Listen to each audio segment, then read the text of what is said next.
Welcome back to True God Code. If you are new here, this channel exists to present evidence, mathematical, astronomical, historical, and scriptural evidence that the prophetic window the Bible describes is not vague or distant. It is specific, it is verifiable, and it is closer than most people realize. If this video speaks to you today, please share it right now. Like it. Subscribe to True God Code and hit the notification bell, because what we are covering today is the video we have been building towards since the first video on this channel. Everything else on this channel has been pointing here. Today we are not presenting more evidence. Today we are asking what the evidence is for. We are going to walk through three things. First, what the sacrifice actually was, what it cost, and what it accomplished. Second, what that sacrifice makes possible. The world waiting on the other side of the calendar. And third, the invitation that connects you personally to everything the calendar is pointing toward. This is the door, and what is waiting on the other side of it. Let us begin. Part 1. The wound. To understand what the sacrifice did, you have to understand what it was reversing. Genesis chapter 2, verse 7. And the Lord God formed man from the dust of the ground and breathed into his nostrils the breath of life. And man became a living soul. The Hebrew word translated living soul is nephesh chaya, a living nephesh, and the word translated breathed, nephesh, appears nowhere else in the creation account. God does not speak Adam into existence the way he speaks light and land and sky into existence. He forms him with his hands. He bends down to the dust, and then he breathes directly, personally, intimately into the nostrils of the creature he formed. The nephesh, the animating life principle, the seat of consciousness, the inner being that makes a human being rather than an arrangement of biological matter, is not generated by the body. It does not come from the brain. It comes from outside the creature. It comes from God directly. This is the most important detail in the entire creation account. The nephesh is a sustained connection. The creature is alive because the connection to its source is alive. And that means the creature's life is not self-sustaining. It depends entirely on the one who breathed it in. Now, Genesis chapter 3, the adversary, the ancient serpent, the devil and Satan, approaches the woman with a question designed to create doubt about the source. Did God actually say? And then a direct contradiction. You will not surely die. She eats, the man eats. And their eyes were opened. What opened was not wisdom. What opened was awareness of separation. The intimacy is gone. The orientation reversed. The creature formed toward God is now hiding from him, running from the very presence that was its source. And then God speaks the words that change everything. For you are dust, and to dust you shall return. The word the adversary said would not come, death, is now the operating reality of every human life, not as an external punishment dropped onto an otherwise intact creature as the natural consequence of a severed connection. The nephesh that was sustained by its source is now cut off from it. The life that was a connection is now a countdown. The dust that was breathed into will return to dust, because the breath that animated it no longer flows freely. This is the wound, not a rule violation that needed punishing, a severed connection that needed restoring, and the adversary has been leveraging it ever since. 6,000 years of occupation, built on one morning in a garden, one severed connection, one introduced mortality. Fear appears. Shame, blame. The first reflex of a severed connection is to hide and to turn on each other. The creature that once walked openly now stitches leaves together and avoids the voice that made it. Then the question, where are you? Not an interrogation for information, but a diagnosis. The location changed because the connection changed. The voice of God exposes the wound by naming the distance. Exile follows. Cherubim and a flaming sword guard the way back. Not cruelty, mercy. The wound cannot be carried into the tree of life. Immortalized separation would be permanent death.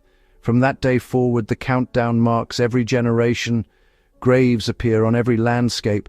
Teach us to number our days, Moses prays, that we may gain a heart of wisdom. The sacrifices begin as a mercy, temporary coverings, signals, not cures.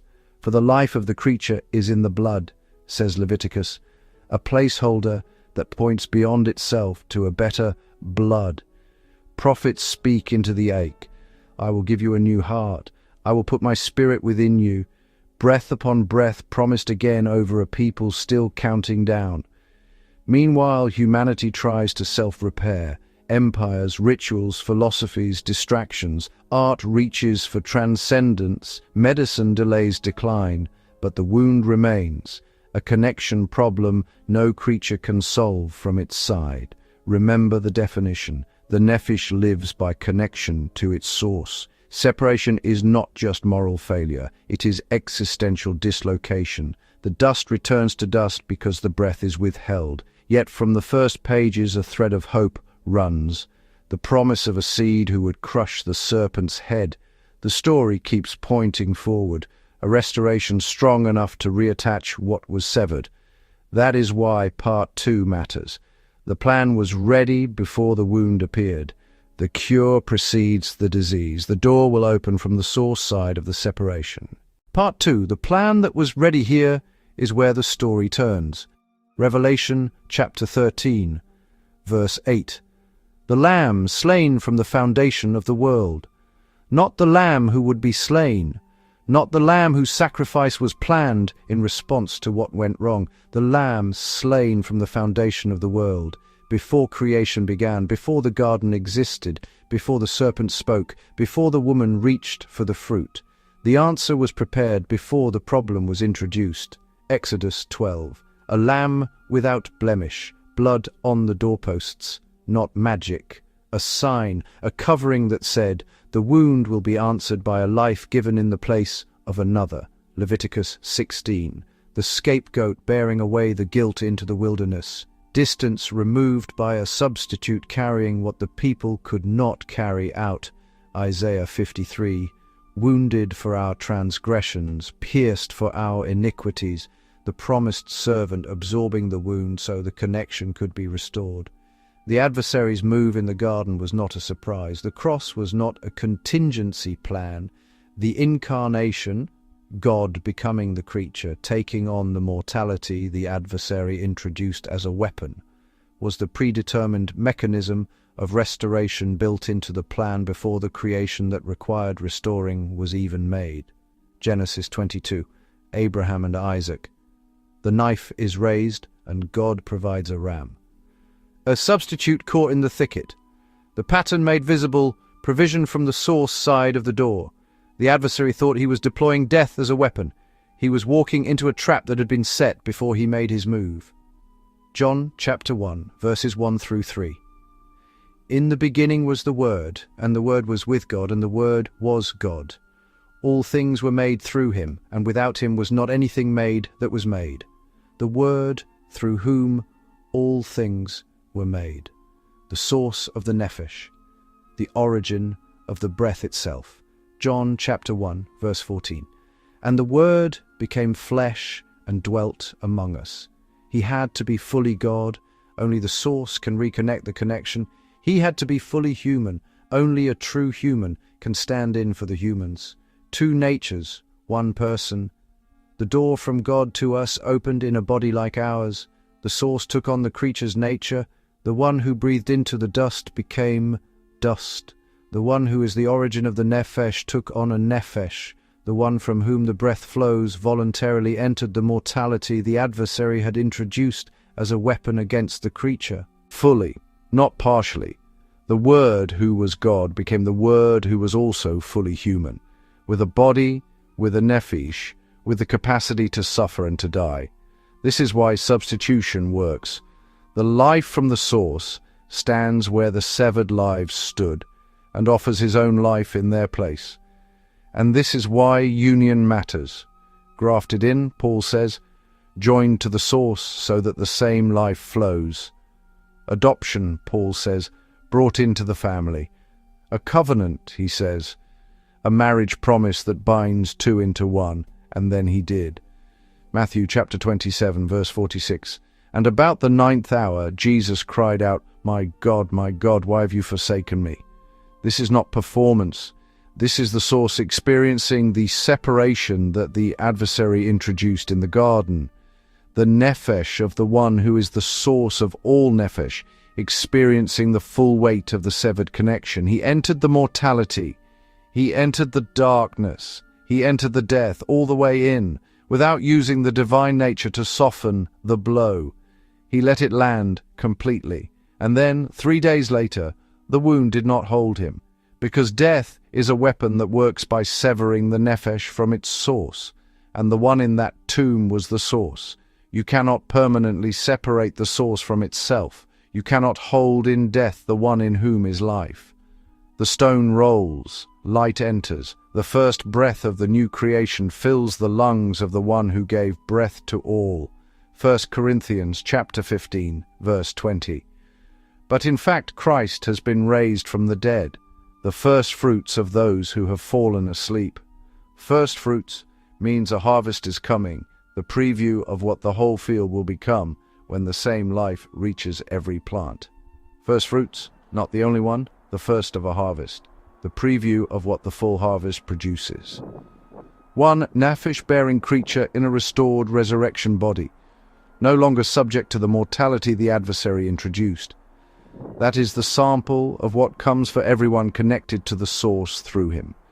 Here is the timeline in one line: promise, incarnation, cross, tomb, 3rd day, first fruits, ongoing invitation. The adversary introduced death to sever the nephesh from God.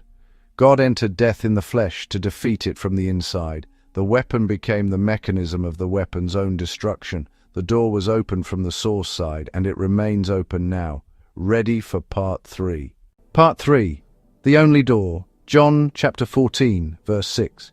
I am the way, the truth, and the life. No one comes to the Father except through me. This statement is often heard as exclusive, as a narrow religious claim that closes off other paths. But that reading misses what the problem actually is. The problem is not primarily that humanity sinned and needs forgiveness from an offended deity. That is real and true. But it is downstream of the deeper issue. The nephesh is cut off from its source. The mortality is running. The connection is severed. There is only one way to restore a severed connection. The source has to provide the restoration. You cannot heal the wound with the wounded thing. You need something that comes from outside the wound. He is the only door, not because God is exclusive, but because the problem requires a specific solution. Every other path is the creature trying to climb up to the source by its own effort, moral improvement, spiritual discipline, religious ritual.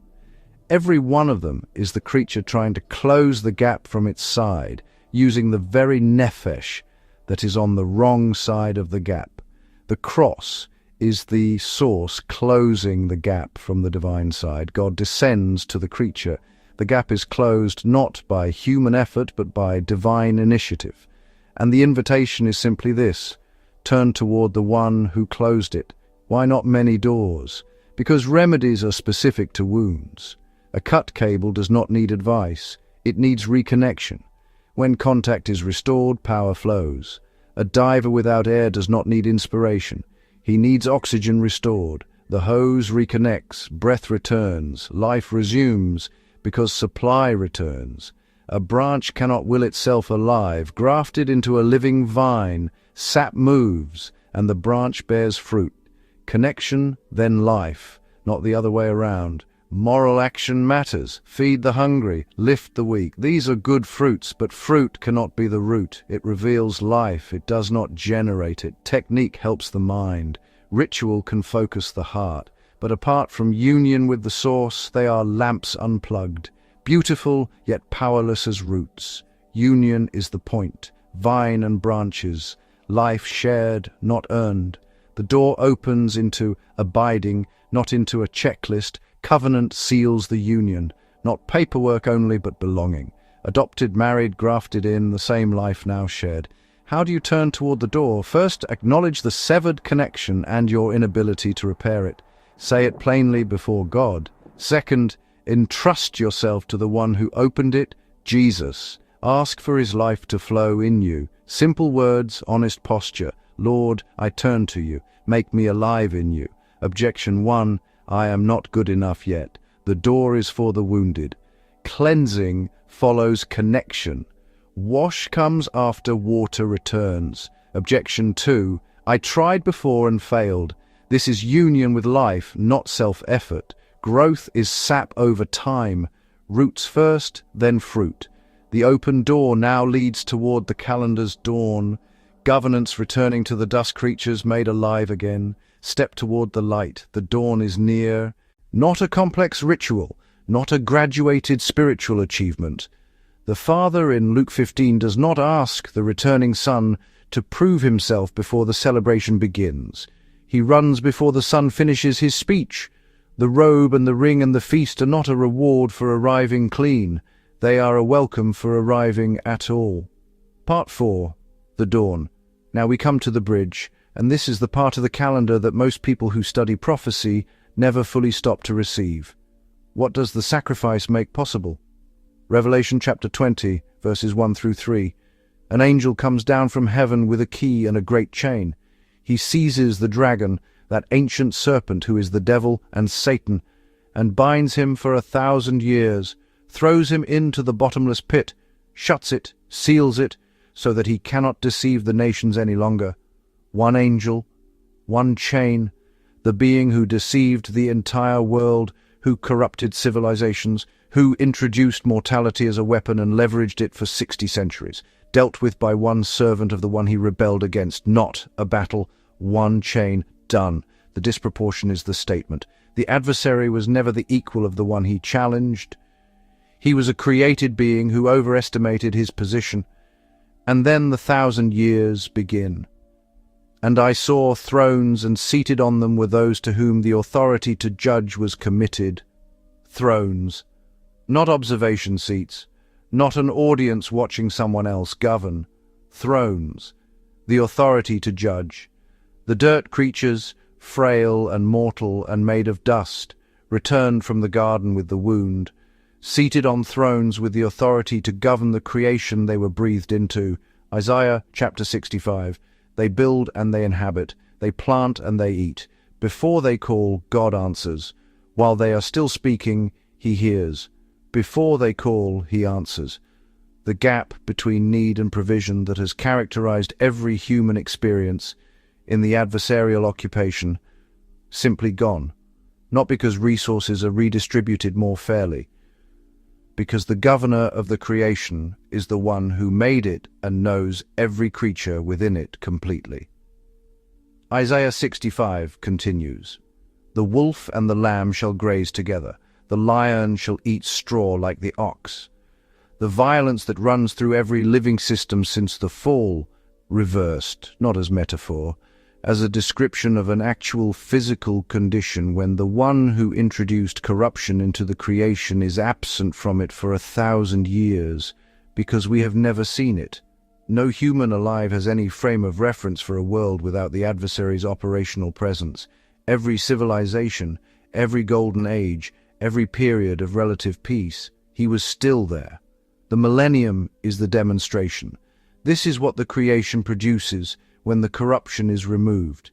Justice becomes swift and clean, no bribery, no manipulation, decisions that restore what is broken and reconcile what was torn.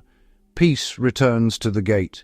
Children play in the streets without fear, laughter in the open squares. Doors stand open because safety is ordinary again. Neighbors who were estranged take each other's hands. Old disputes end. Mercy becomes culture. Creation answers to its maker. Deserts bloom, barren hills green. Soil wakes up under gentle rain. Rivers run clear, seas rest. Coasts once eroded now hold their line. The curse is rolled back, measure by measure. The saints govern as servants, wise, transparent, unhurried. Counsel under trees, judgments in the open, ledgers anyone can read. Work becomes joy again. Craft replaces exploitation. Hands shape wood and clay and cloth as gifts, not as survival. Homes rise together, no hurry, no rivalry. Communities build and then sit down at one long table to give thanks. Nations stream to worship. Music in the streets, study in the shade. No compulsion, just joy in the presence that fills the land. Longevity returns, grandparents run with grandchildren. Strength lingers. Time blesses instead of devours. Clinics grow quiet. Wellness walks replace waiting rooms. People breathe easy in clean air and bright morning. This is the world the calendar points toward, the governance of peace, the renewal of creation, the feast of joy. And the door stands open now. Step through, and beyond the millennium. Revelation chapter 21, verse 1. Then I saw a new heaven and a new earth. For the first heaven and the first earth had passed away. Verse 3. Behold, the dwelling place of God is with man. He will dwell with them, and they will be his people, and God himself will be with them as their God. Not man ascending to God, God descending to the creature, God relocating permanently into the middle of his creation among the people he breathed into. The presence that the veil once separated, that only the high priest could approach once a year, that presence becomes the permanent atmosphere of the new creation. Verse 4, he will wipe away every tear from their eyes, and death shall be no more. Personally, with his own hand, every tear that was ever produced by the adversary's occupation of this world, the tears over losses that made no sense, the tears in hospital rooms, the tears in the dark when no one was watching, every one of them acknowledged, and then removed permanently by the hand that made the eye that shed them. Death shall be no more. The weapon the adversary deployed in the garden, simply gone, not managed, not in remission, gone. The last enemy destroyed. 1 Corinthians chapter 2, verse 9. Eye has not seen, ear has not heard, nor has it entered into the heart of man the things that God has prepared for those who love him. Every beautiful thing you have ever seen, every piece of music that made you catch your breath, every moment of love so intense it felt like it could not be contained in ordinary life. Every one of those experiences is a shadow, a signal from a transmission whose source is what Paul is pointing at. The thing itself is what God has prepared, and it has not yet entered the human heart. What we have seen and how it applies today here is what we have covered and why it matters for everyone watching in 2026. The calendar work on this channel, the blood moons, the Daniel calculations, the 22 streams converging on April 2033, is not an end in itself. It is the schedule of the events that produce the world described in this video. The adversary's occupation has a documented end date. The calendar is the timetable for the liberation, but the liberation is only available through the door that was opened before the foundation of the world at the cost of the cross, and held open by the resurrection, the door that has been open through every generation of the occupation and remains open now. The world described in the second half of this video, the adversary in chains, the dirt creature on the throne, the wolf and the lamb, the before they call, he answers world.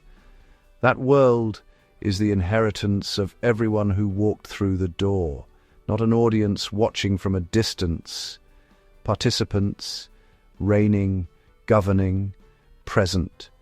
The cross was not a tragedy with a redemptive ending. It was the plan from before the foundation of the world. The resurrection was not a reversal of the cross. It was the inevitable consequence of who was in the tomb.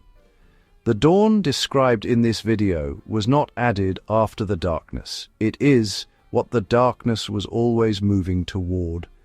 You are living in the last generation of the occupation. The calendar this channel documents is the schedule of its ending, and the invitation that has been extended through every generation of the 6,000-year occupation is still open, personal. One breath recap, a wound, the severed connection, a plan, the lamb from the foundation, a door opened by the cross and held by the resurrection, a dawn, First fruits, now fullness coming. What does union look like today? Start the morning by opening the scripture and your heart. John 1, John 15. Read slowly, whisper, Lord, I turn toward the door. Make me alive in you. Practice small repentance quickly. When you miss the mark, turn at once. Connection first, then correction. Breath returns, then strength. Give privately, a bag of groceries on a doorstep, a bill paid without a name attached.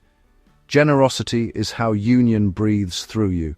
Keep a Sabbath rhythm. One day to stop, to walk among trees, to breathe, not as law but as union, connection then life. Household. Make peace at the table. Pray short and honest. Teach hope to children. The King is kind. The dawn is near. Practice forgiveness quickly. A hand on a shoulder. A soft word.